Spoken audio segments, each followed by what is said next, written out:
2 years ago, we tried to dance without them. Last year, we did our best to dance for them. This year, we'll be able to dance with them. It's quite remarkable that they're coming out exactly to the day 2 years after the terrible events of October 7th. That is, of course, the hostages.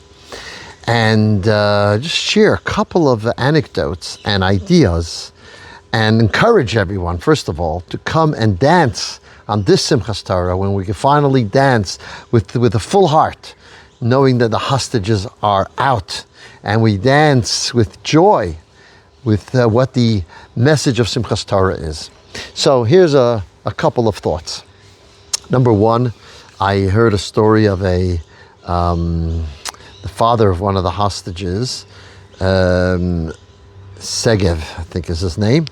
And he went he's from Dimona, he went to a Rabbi David Abuchatzera.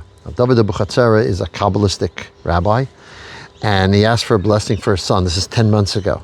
And the rabbi said to him, Kol mevaser ve'emer. The sound that gives good news and says, and this is actually, he didn't know where this came from, but this is from the liturgy, from the prayers that we say today, Hoshana Rabba. This morning we said those words. It's like the culmination of the prayers of Hoshana Rabba. We hear the sound of Mashiach coming. We hear the sound of good news. That's what this Kabbalistic rabbi said to this father 10 months ago, and exactly 10 months later his son is released.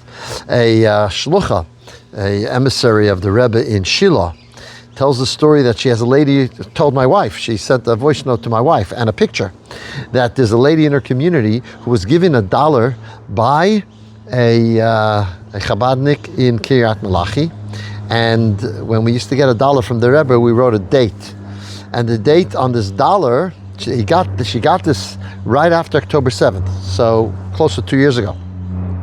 And the date on the $1 was Hoshana Rabba, which is today, the day we call Hoshana Rabba, the Great Salvation, the Great Salvation.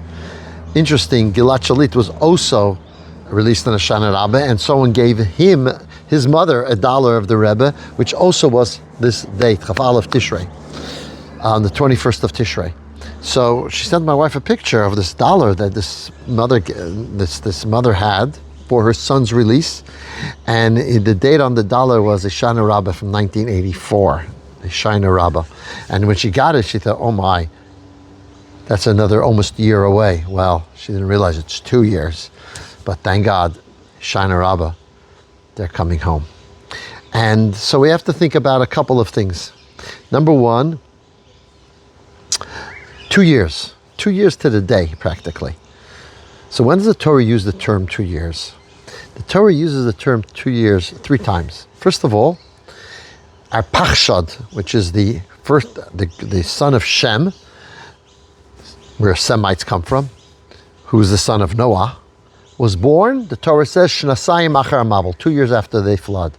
Now, what did Hamas call October 7th? The flood of Al-Aqsa.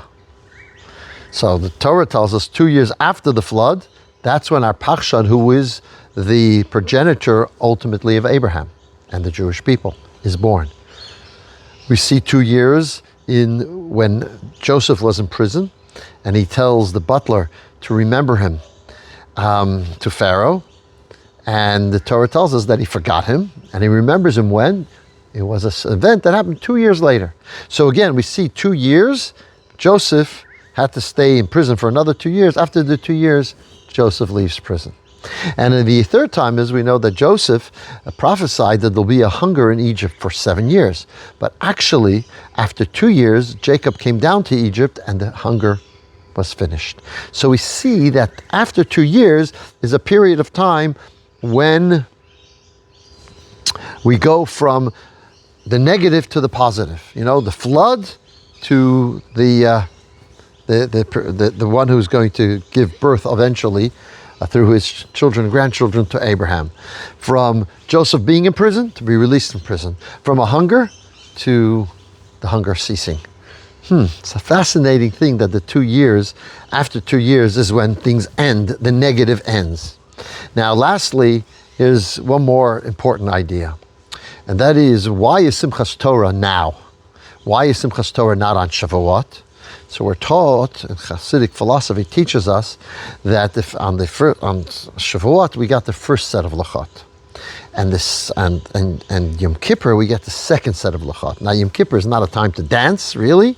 It's a serious time. It's not a sad time. It's a very happy time. It's a good time, but it's a serious one. It's a day of awe. So when is the culmination of the when do we celebrate receiving the second lachot on Yom Kippur on Shmini Atzeres Simchas Torah? That's why we rejoice with the Torah on this holiday, which tells us something. The joy of the Torah is much more so when we almost lost it and then got it back. When the lachot first were broken, and then we got a second set of lachot instead. So this is what this holiday is all about. So remarkably, Hashem is giving us a reason to dance. Yes, October 7th was terrible, one of the most terrible days in Jewish history. And it's like the breaking of the lachot. But afterwards, there's something that came about through it. First of all, in eradicating many of our enemies that we would never have imagined beforehand. And more importantly, the return to connection to Hashem of many of the hostages, their families, and just generally people in Israel realize that they have a unique bond and connection with HaKadosh Baruch Hu, with Hashem. And that happened via October 7th. So this is like a second luchot. There's a break.